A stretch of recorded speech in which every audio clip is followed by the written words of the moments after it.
Hello everyone, कैसे हैं आप सभी दोस्तों।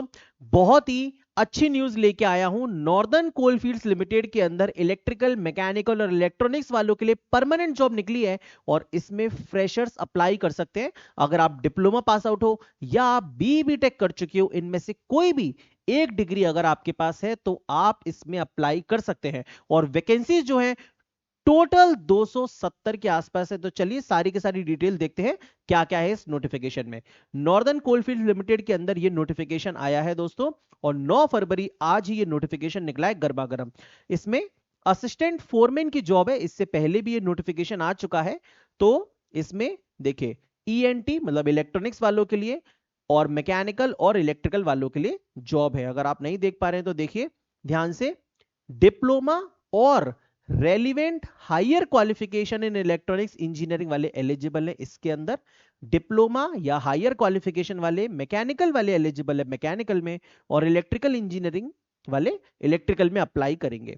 ठीक है, चलिए और आगे चलते हैं। तो देखिए इसमें फिर बताया गया है जो क्लोजिंग डेट है फॉर्म भरने की वो है 5 मार्च 2026। ठीक है, फॉर्म भरना स्टार्ट हो रहे हैं 11 फरवरी से और 5 मार्च तक आप आप फॉर्म भर सकते हो। ठीक है भाई।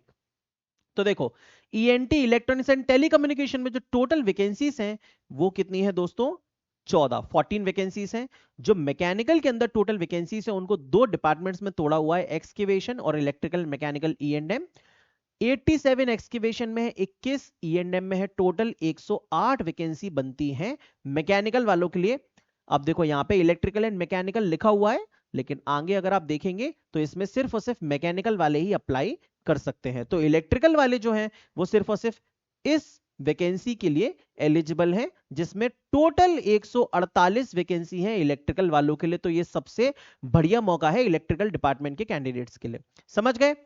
तो डिप्लोमा भी एलिजिबल है या सिर्फ बी टेक भी एलिजिबल है। और आगे चलते हैं भाई।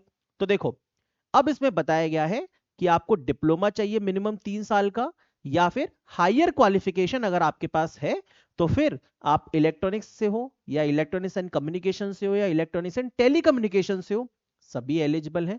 मैकेनिकल में सिर्फ मैकेनिकल एलिजिबल है, और इलेक्ट्रिकल में double E and triple E दोनों एलिजिबल हैं। तो आपने डिप्लोमा किया है इलेक्ट्रिकल में या हायर क्वालिफिकेशन किया है डबल ई में या ट्रिपल ई में, तो आप एलिजिबल हैं।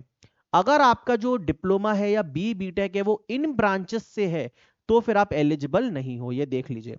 तो इनको आप लोग पॉज करके देख लीजिएगा, अगर इन ब्रांचेस में आपका डिप्लोमा या बी टेक है तो आप एलिजिबल नहीं हो भाई। समझ गए।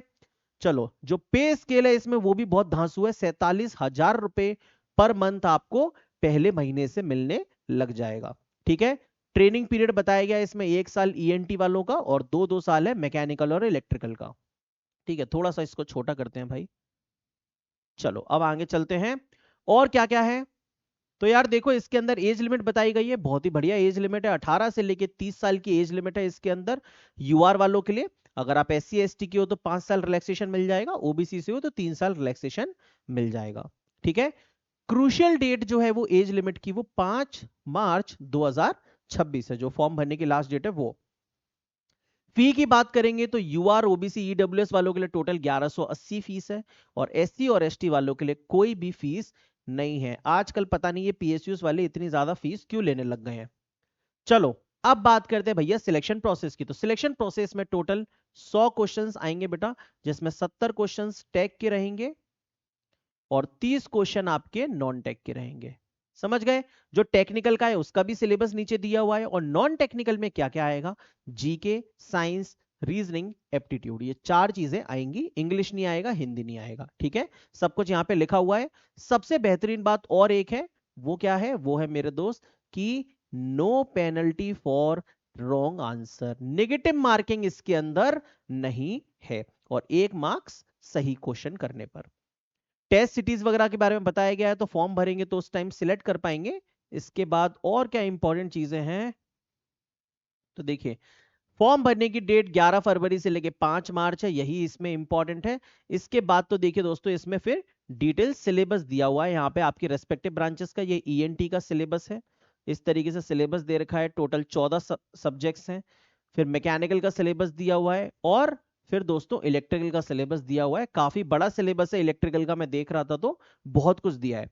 तो अपन एक काम करेंगे, सेपरेट वीडियो बना लेंगे सिलेबस को लेके। फॉर्म आप लोग परसों से भरना चालू कर दीजिए, ठीक है।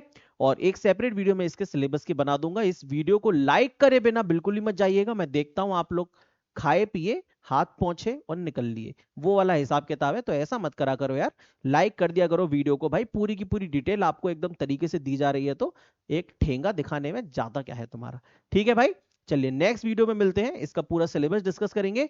और इस रिक्रूटमेंट में आप लोग बढ़िया तरीके से अप्लाई करिए। बहुत अच्छा न्यूज आया है, 148 इलेक्ट्रिकल की और 108 के आसपास मैकेनिकल की नौकरी है permanent. Thank you so much.